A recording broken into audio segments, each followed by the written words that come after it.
Shalom, queridos. Boa noite para todos vocês. Como é que vocês estão? Uma boa noite. Espero que estejam tudo bem, tudo na paz, tudo na graça de Jesus Cristo, tudo na graça de nosso Senhor. Amados, estamos vivendo dias que precisamos nos manifestar em prol da verdade da palavra de Deus, principalmente aqueles que estudam e levam a sério as Escrituras, que levam a sério a palavra do Senhor, precisam se manifestar e trazer a verdadeira revelação do Evangelho aos corações. Mas nós precisamos compreender a mensagem do Evangelho de Deus, começando pela estrutura, começando pelas bases. Quando se fala da Bíblia hebraica, nós falamos Bíblia hebraica. Quando eu me refiro de Bíblia hebraica, eu me refiro a Tanakh. Tá? Tanakh é de Gênesis ao livro de Malaquias, que dentro do contexto cristão conhece como Antigo Testamento. Mas dentro de um contexto hebraísta é chamado de Tanakh. Tanakh. Eu vou, me dê só um tempo aqui, gente. Eu vou compartilhar esse vídeo aqui.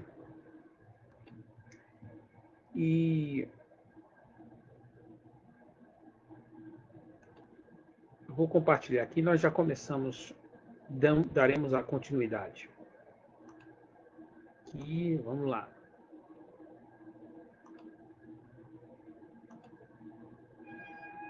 Bom, agora sim. Nós já vamos começar aqui. E vai dar tudo certo. Beleza. Agora nós podemos continuar.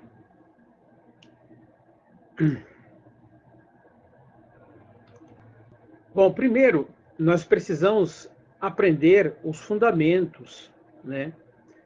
Porque no livro de Hebreus, o escritor aos Hebreus, ele fez uma advertência para uma classe de seguidores do Messias, que o texto diz que eles já deveriam ser mestre, mas, mestre pelo tempo que eles estavam seguindo, pelo tempo que eles seguiam ao Messias, mas eles ainda necessitavam de aprender os rudimentos da fé, os fundamentos da fé, né? E é isso que acontece hoje. Não importa, às vezes, o tempo que você ou que nós estamos na religião. Quando nós não temos uma base bem fundamentada, né, vivemos ainda vacilando no nosso conhecimento e nossos atos, por simplesmente não entender realmente a base da nossa fé, a base daquilo que está sendo ensinado. Primeiro, a nossa fé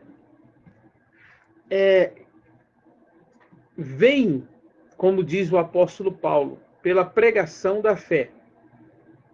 Pela pregação da fé, né? E a fé vem pelo ouvir, né? Pregação da palavra. E a fé vem pelo ouvir e ouvir a palavra de Deus. Então, a fé vem pelo ouvir e ouvir a palavra de Deus. As pessoas precisam aprender, ao analisar as Escrituras, eles precisam primeiro saber qual é o seu fundamento. Em que você está fundamentado? Eu fico olhando coisas aí que eu acho incrível, mas incrível, como a religiosidade sem um fundamento, como fazem confusão com aspectos de ensino, de doutrina, com crenças, com fé. Como fazem confusão, e não é confusão com coisas complexas, não. É confusão que, se a pessoa usasse um pingo de lógica, um pouquinho de lógica, tá? De critério, ele fundamentaria bem aquilo que ele acredita. Primeiro eu quero começar com a questão dos textos que nos foi entregue. É claro que eu não vou me aprofundar nisso aqui, que é um trabalho, é óbvio que isso aqui é um trabalho da crítica textual. Quem estiver comigo no curso que nós estamos fazendo de cultura judaica, eu vou trabalhar nessa área. Principalmente eu vou usar a obra de Emmanuel Tove. Vamos trabalhar com a crítica do Antigo Testamento e também com crítica textual do Novo Testamento, que é a Brit Hadashah. Crítica da Bíblia Hebraica e a crítica da Brit Hadashah. Mas existem questões básicas que precisam ser bem fundamentado, porque se não tiver fundamentado, você vai fazer uma análise e vai tirar conclusões erradas. Quando o meu fundamento é errado, eu vou tirar conclusões erradas. Não adianta, independente se você é uma pessoa sincera, se você é uma pessoa que está buscando a verdade. Busca a verdade, mas você não consegue você não consegue encontrar um caminho, uma forma correta de procurar essa verdade, né?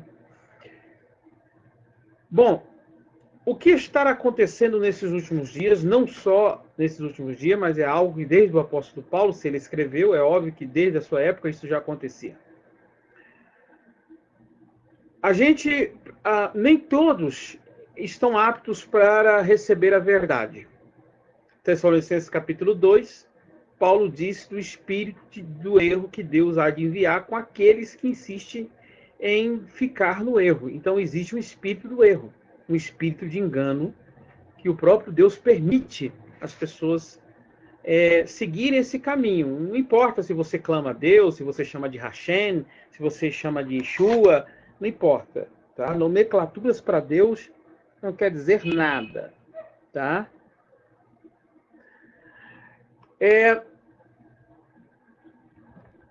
Outro ponto importante que ele frisou foi em Timóteo, quando ele disse que nos últimos dias, por que nos últimos dias, né? Porque seria uma explosão, né? Uma explosão.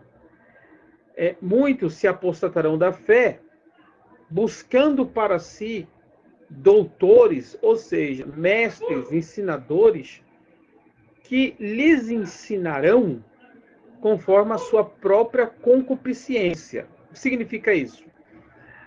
A pessoa, ele separa para si mestres que ensinam aquilo que ele quer ouvir, aquilo que ele acha que é verdade, aquilo que ele acha que é isso aqui que eu quero ouvir, eu faço parte dessa bandeira aqui, eu vou ouvir esse tipo de ensino. Então ele passa a separar para si mestres que lhe pregam para ele, que ensinam a ele aquilo que ele gosta de ouvir. E ele mesmo, o próprio indivíduo, não busca uma capacidade, uma visão da parte de Deus, ou não está preocupado em saber a verdade. Se fulano ensinou e eu gosto, essa bandeira que eu acho que eu tenho que seguir, que essa é a verdade, então é isso aí mesmo. Então ele passa então a defender a sua religião e está longe das escrituras. Primeiro, eu quero deixar bem claro algo que precisa ser estabelecido. A Bíblia, falando da Bíblia hebraica, nós temos a revelação dada a Moisés, tá? Tanto textualmente como tradicionalmente, ao próprio Jesus, o próprio Yeshua testemunhou, falando sobre a lei de Moshe, né? Ou seja, que Moshe, dando autenticidade, que Moshe escreveu a Torá. E temos os profetas também, né? Temos os escritos, os livros poéticos e assim por diante, salmos e assim. E os livros dos profetas. Nós temos partes que foram escritas em aramaico, como partes do livro de Daniel e Esdra, e hebraico, toda a revelação em hebraico, por isso que se chama Bíblia hebraica. Agora, o que acontece muito é uma confusão quando se diz da Brit Hadashah. O que é a Brit Hadashah? A Brit Hadashah é o Novo Testamento. Mas antes de nós falar sobre o Novo Testamento, eu quero ler uma passagem da Bíblia que vai nos orientar, que vai nos advertir a seriedade de pregar o verdadeiro evangelho. Vamos lá. Gálatas, capítulo 1 e versículo de número 8. Vou ver se é isso mesmo. Gálatas, capítulo 1 e versículo de número 8. Estou sem o meu óculos, gente, então fica tudo embaraçado, tá? Vou ver se é isso mesmo. Gálatas, capítulo 1, versículo 8. Gálatas 1:8 diz assim: mais, olha o que está escrito, mas, ainda que nós mesmos, ou seja, os apóstolos, os ministros lá, né, que Jesus separou, ainda que nós mesmos, ou um anjo, mesmo que um anjo do céu, vos anuncie outro evangelho, outro evangelho, que seja anátema, ou seja, que seja amaldiçoado. Então preste muito atenção que não há barganha, na verdade, do evangelho. Então, o evangelho não pode ser tratado, a mensagem de Deus, que Deus dá no evangelho, né? Ele não estava falando da Torá, ele está falando da revelação do evangelho. Tá? Ele está dizendo que não há barganha, tá? Não há brincadeira de ficar torcendo as escrituras para você seguir a sua religiãozinha. Isso vai caber condenação. Tá? Então, isso não é brincadeira. De sorte que ele nos aconselha, olha o radicalismo, né? Algo bem radical, bem pesado. Ou seja, uma pessoa que prega outro evangelho, né? Que ensina um evangelho falsificado, ele pode chamar até de evangelho. Amados, como identificar o verdadeiro evangelho, sendo que o falso evangelho é chamado de evangelho? Ninguém chega aqui vai falar que o seu evangelho é mentiroso, que a sua pregação é mentirosa, que os seus fundamentos é mentiroso. Isso cabe a você. Uma pessoa estudante que tem discernimento das escrituras, cabe a você ter o conhecimento das escrituras e identificar o que é o falso do verdadeiro. E é muito fácil, principalmente aqueles que se fadigam, porque Paulo diz sobre que tinham os presbíteros que se fadigavam. A gente vê pessoas hoje na internet que só sabem compartilhar, mas essas pessoas não sabem o que é fadigar. Não sabem o que é fadigar, não sabem o que é tirar uma madrugada de leitura, de pesquisa, passar dias pesquisando. Não sabem o que significa isso. Se fadigar, não sabe regras de interpretação, não busca mesmo a seriedade na palavra. Eles não sabem o que significa isso. Né? Eles só ficam para lá e para cá, compartilhando ou seguindo as mensagens do seu evangelho, daquilo que ele acredita. Então, outro evangelho aqui, tome muito cuidado, que Deus não terá por inocente quem fica distorcendo o evangelho. Primeiro, vamos lá. Primeiro, como eu posso, então, Ney, fazer uma análise sincera do evangelho? Primeiro, a primeira coisa que você tem que fazer para entender, para pelo menos começar uma jornada séria, de buscar discernir o verdadeiro evangelho, primeiro é você entender em que idioma foi escrito a Brit Sarah. Já começa por aí. Se você não sabe, se você está perdido nessa informação, se você está perdido, se você não consegue entender em que idioma foi escrito o Novo Testamento, você já está perdido em guerras de narrativas. Você não sabe qual é a verdade.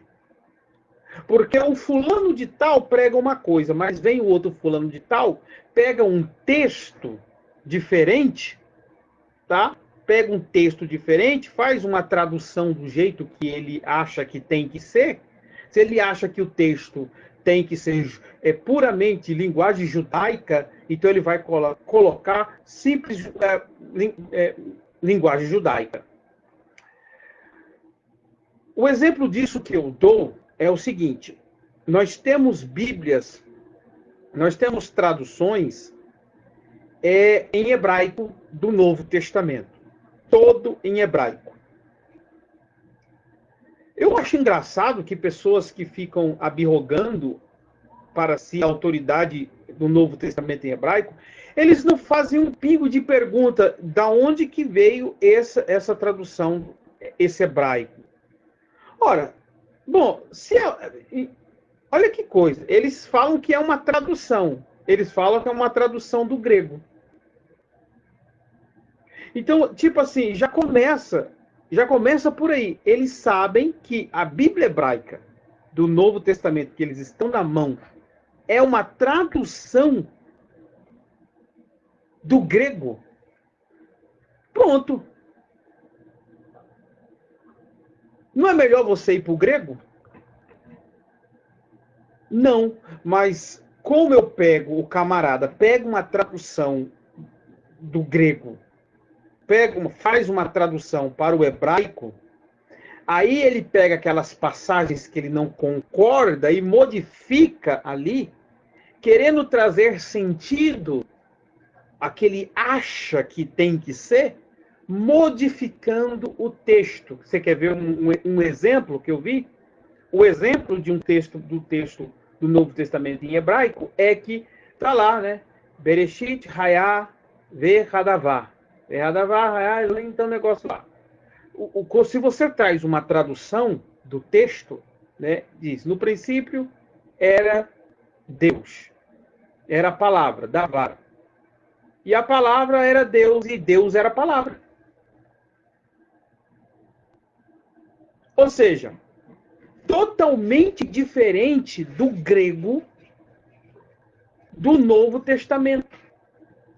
Ora, se a tradução, se a pessoa pegou, se essa tradução do hebraico, tá? Se essa tradução que é do hebraico, que vem do grego, né? Se essa tradução em hebraico que veio do grego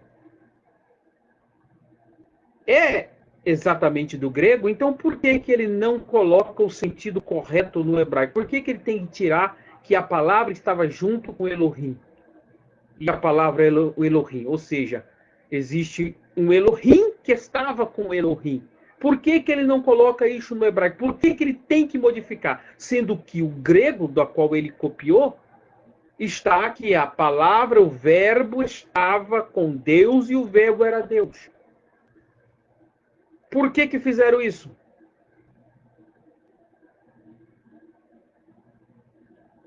Adulterando a palavra. Adulterando o evangelho. E Paulo disse, se alguém pregar o outro evangelho, se alguém distorcer o evangelho, seja amaldiçoado. Aí eu pergunto, por que você ainda não procurou verdadeiramente saber com respostas acadêmicas e não como um religioso apaixonado? Você não pode ir contra a verdade porque a verdade é contra você. Se a verdade é contra você, passa para o lado da verdade. Ney, mas os discípulos não eram judeus? Sim, era judeu.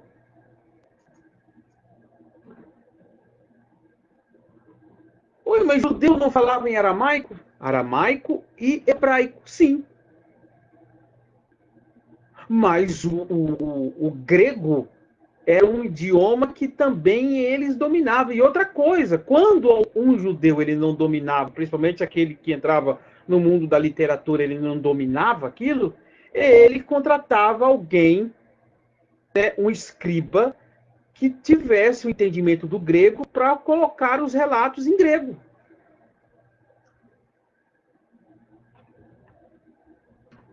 Eu não sei o que é que as pessoas têm um problema com o grego.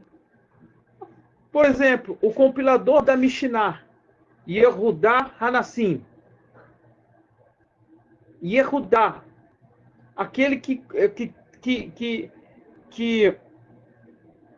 compilou a Mishnah, que foi o príncipe do tribunal judaico, né? Do tribunal judaico, aquele que pegou a Torá oral e colocou em escrita. Ele era um profundo conhecedor de grego. Era comum judeus naquela época conhecer o grego. O grego era um idioma do povo, que o povo era um idioma, conforme nós falamos, idioma semelhante ao inglês, a língua franca do mundo. Do mundo. Então, se uma pessoa quisesse que o evangelho, que a sua mensagem, né, vamos pegar assim, pode ser qualquer outra mensagem, a mensagem fosse divulgada, não ficasse em sete chave, culturalmente, só para aquele povo, então era só traduzir aquele documento para um texto grego que os povos teriam agora acesso àquela leitura, à leitura daquele texto, o conhecimento daquele texto. E o evangelho não era só para ali um grupinho, o evangelho era para o mundo inteiro. Por isso que Paulo escreveu em capítulo 4, versículo 4, que o evangelho, Jesus, né, o mistério da encarnação, veio na plenitude do tempo. Por isso que vem no tempo certo, o tempo em que a língua, a helenização estava, ou seja, culturalmente nas estranhas do povo, e assim por diante. E o evangelho agora estava ali, né, preparado, né? Ou seja, o ambiente estava preparado para que o evangelho, a mensagem de Deus, pudesse ser divulgada ao mundo. Então, cuidado com esses tipos de negócio. Por exemplo, é muito simples. Será que você não para de ficar seguindo esses cabeça oca, esses falsos profetas que não te ensinam a verdade? Entende? Não existe um hebraico. Sabe como poderíamos fundamentar aquilo que muito judaizante queria que fosse? É que se existisse um hebraico que não fosse traduzido do grego. Não, aqui nós temos um hebraico puro.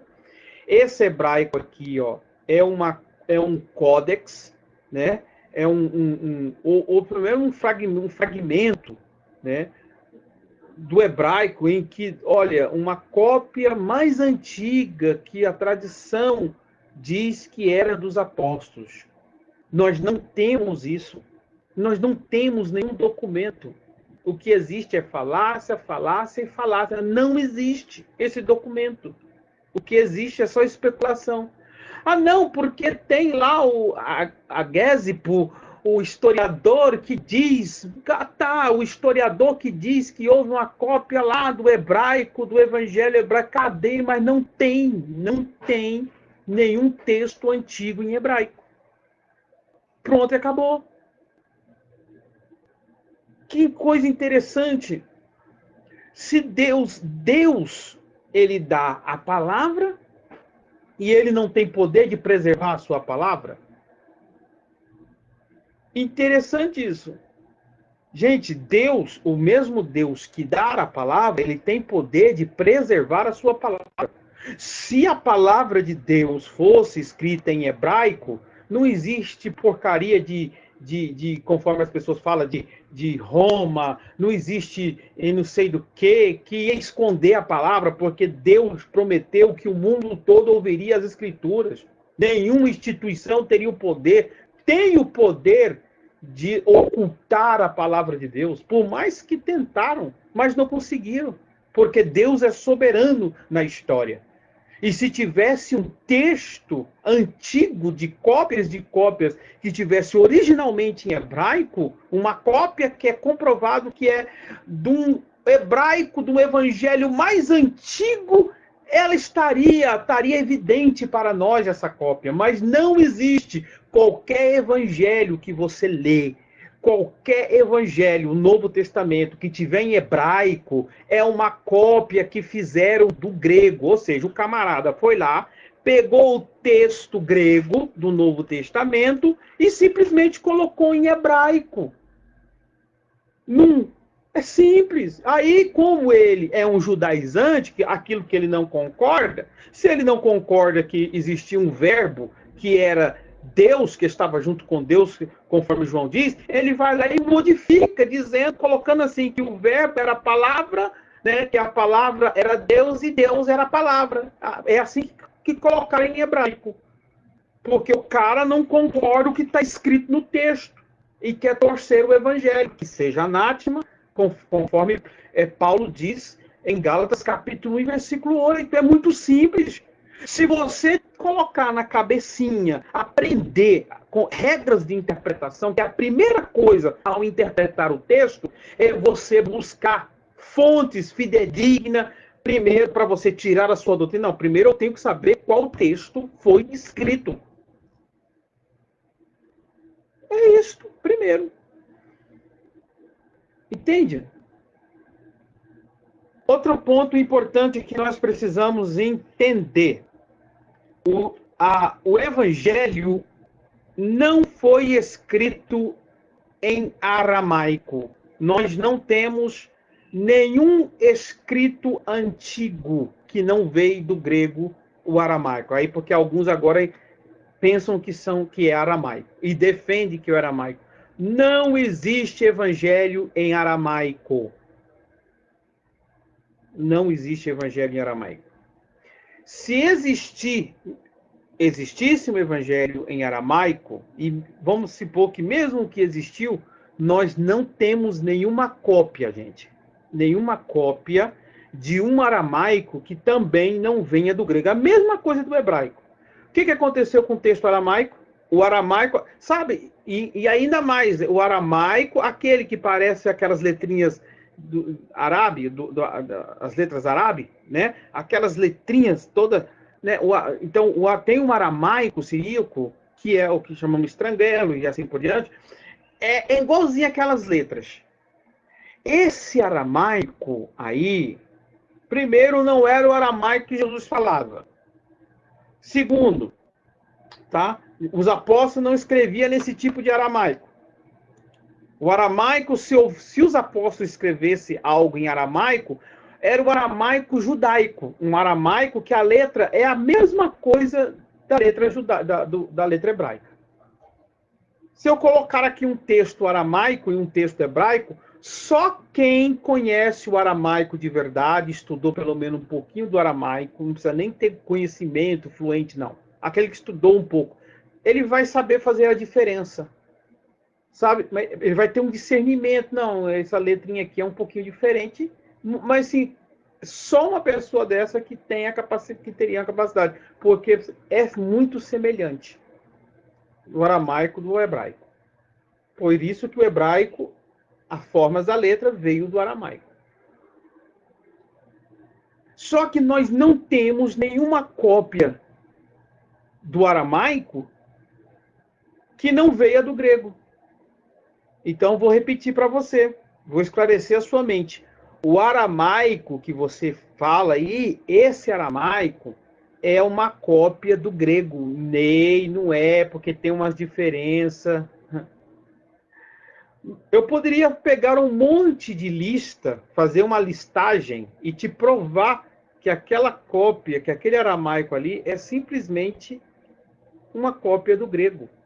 Isso é prova textual. Isso aqui não é não é do grego só porque eu tenho que ser do grego, não. É prova textual, não tem como correr. É como a gente prova isso. Então não existe um aramaico antigo. Então, poxa, resolve o que vocês seguem, que vocês querem seguir. Vocês têm que resolver o que vocês querem seguir, ué. Outra coisa. Se Paulo diz que existe o evangelho e que seja anátema esses que não seguem o evangelho, eu fico pensando aí, se uma pessoa não consegue entender uma coisinha básica dessa que eu estou ensinando. Nós está tendo uma turminha aí que pega o texto, por exemplo, eles tiram a inspiração do Novo Testamento. Agora tem uns aí que dizem, não, eu creio no Novo Testamento.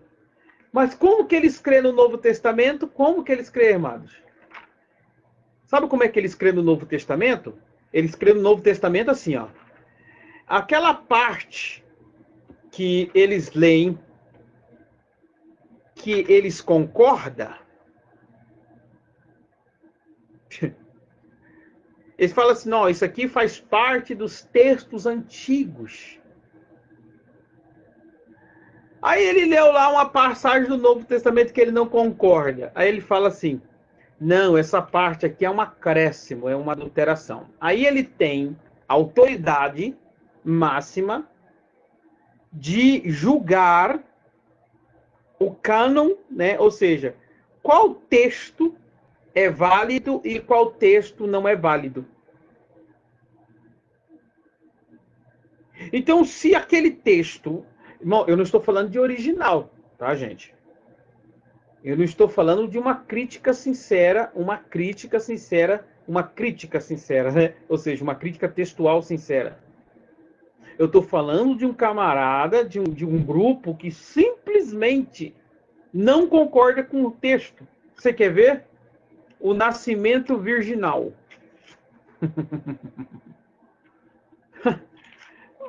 Tem uns grupos aí que pega esse texto do nascimento virginal, o menino faz uma maior lambança. Por quê? Eles não creem. Não, porque existe o grupo do Nazareno. O grupo dos Nazarenos, existia o grupo dos Ebionitas, existia, por exemplo, os seguidores do Messias eram chamados de Nazarenos, seguidores do caminho. Em Antioquia, no capítulo 3 de Atos, foram os discípulos a primeira vez chamados de discípulos. Né? Então era conhecido como a seita, os do caminho, tinha os Ebionitas. Mas a igreja, se você ler o livro de Atos dos Apóstolos, preste muita atenção. Se você ler o livro de Atos dos Apóstolos, os caras que deu mais problema com falsas doutrinas não foram os gentios, não, conforme muitos aí judaizantes estão achando que foram, não. Não, meu irmão. Os que deram mais trabalho para a doutrina dos apóstolos foram justamente judaizantes. É porque tem umas pessoas aí que estão achando que o que deram problema para as primeiras comunidades da Kehilot, né? Da Kehilá, do Messias, da congregação do Mashiach, eles estão achando que foi gentios, que não fazia parte de Israel, do judaísmo.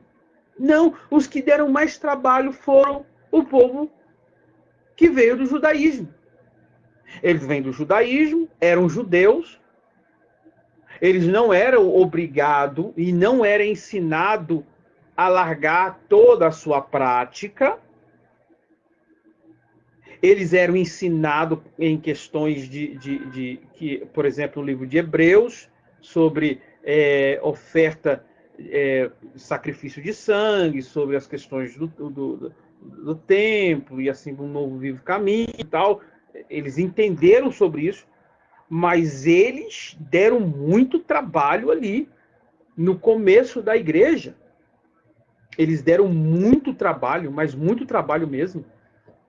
Que nós tivemos, a primeira reunião foi por causa de judaísmo. Muitos judeus perseguiam Paulo. E isso não era judeus que não tinham aceitado o Messias, eram judeus que receberam o Messias. Mas deram problema, gente, com questão de doutrina. No livro de Gálatas, Paulo estava refutando quem? Você acha que no livro de Gálatas, falso evangelho, que ele fala, né? Você acha que Paulo estava refutando ali gentios? Não. A maioria dele estava refutando judeus. Judeus que não entendiam pessoas que veem o judaísmo que não entendiam ainda a questão do sacrificial de uma forma espiritual, aplicado no Mashiach. Precisava se desintoxicar ainda de algumas questões de tradições religiosas. Queriam obrigar judeu viver gentil, viver como gentil, parecendo uns bobos hoje que a gente vê aí, que acha que seguir o Messias agora é se transvestir de judeu. Ele tem que vestir igual a cultura judaica. Eu nunca vi o evangelho, a mensagem do evangelho, falou que você tem que virar judeu. Eu não sei de onde esse povo tirou isso. Você tem que virar judeu. E tem uns que chegam até a achar que para você seguir o evangelho, para você seguir o eterno, você tem que até agora falar em hebraico. A gente fala hebraico para se aprofundar na Bíblia, para questões exegéticas e tal. Mas o que estão falando são as pessoas que querem se enculturar, que querem se parecer judeu. A mensagem do evangelho não diz que você tem que virar judeu. Mas somos enxertados com o judaísmo, se tornamos um povo, mas sim, etnia, isso está falando de ligação espiritual, de fé. Isso não está falando que você tem que se transvestir de cultura judaica, não. Entende? Gente, é muita coisa assim que eu fico bobo de ver. Onde que o Messias ensinou que você tem que se transvestir de judeu? É muita bobagem. É muita bobagem.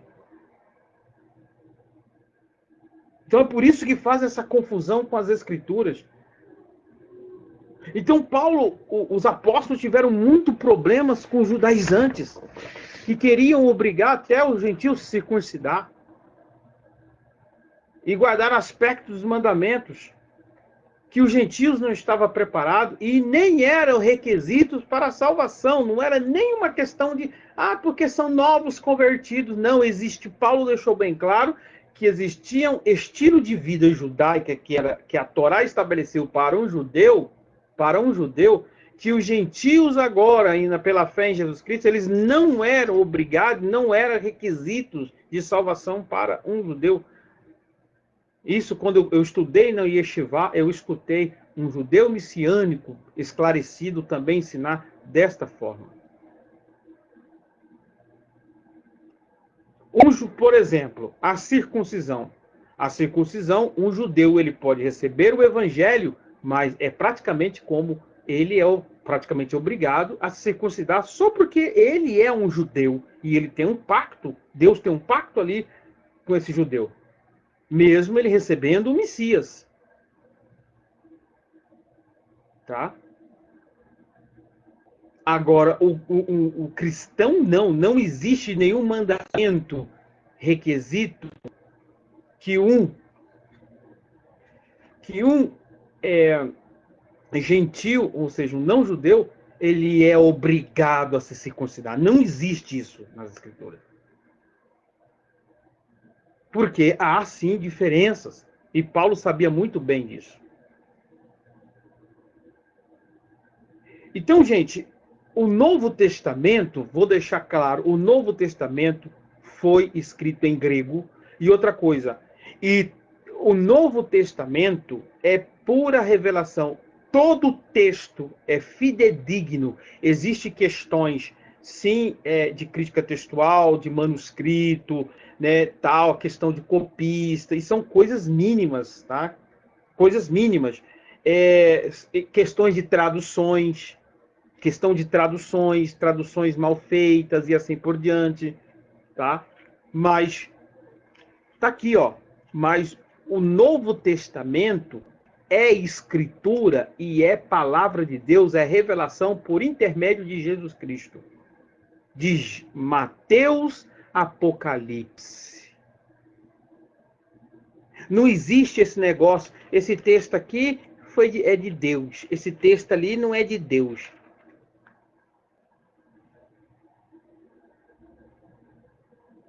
Então já começa por aí. Então assim, ó, eu tenho um critério para não ser enganado e nem influenciado por falso profeta nenhum. Nenhum. Pode falar bonito. Nenhum. Se o camarada não tem o critério, primeiro, o texto grego. Se ele, né, o cara diz que é mestre, não sabe nem fazer uma análise no grego, faz maior lambança, fica pegando texto hebraico, texto aramaico, para tentar fundamentar a sua doutrina, para mim está descartado. Eu posso fazer comparações do grego, comparações do hebraico, para ampliar a minha pesquisa, mas a fonte da revelação é a cópia que veio do grego mais antigo. Nós temos fragmentos, gente, para vocês terem ideia. Nós temos do grego, fragmento de texto grego do primeiro século. Entenda isso. Do primeiro século, gente. Evangelho do primeiro século ali, ó. Dos primeiros séculos ali, ó. Entendeu? Que os apóstolos, né, do evangelho que os apóstolos escreveram. Primeiro século. Sabe o que significa isso? Do primeiro século. Quando os apóstolos, ou a maioria dos apóstolos estava vivo ainda. Nós temos texto do evangelho em grego. Fragmentos. Cópias. Fragmentos desse evangelho antigo, do evangelho em grego. Mas você não tem nenhuma cópia do hebraico, do evangelho em hebraico, nem do aramaico. As fontes fidedignas em que a revelação foi nos passada, as cópias estão em grego. Então, tem que fazer análise sincera do grego. E não querer ficar fazendo costura com... Ai, porque o documento não sei do que, o historiador não sei do que. O documento que nós temos é a Bíblia, tá aqui as Escrituras. Fora disso, para mim, é anátema, falso profeta, manipuladores e apostatas, pessoas que se apostataram da fé. Para seguir judaizantes, né? Eu não tenho nada contra o contexto judaico, né? Estudei dentro do contexto judaico messiânico, nazareno, né? Tipo assim. E tem muita gente esclarecida, viu? Tem muita gente esclarecida lá, né? Que não são fanáticos, tem uma mente aberta, mas infelizmente a maioria não passa de religiosos que tentam distorcer as escrituras para fundamentar as suas crenças. Que o Eterno vos abençoe. Depois nós falamos mais, entramos mais nesse assunto. Baruch Hashem. Derritraut.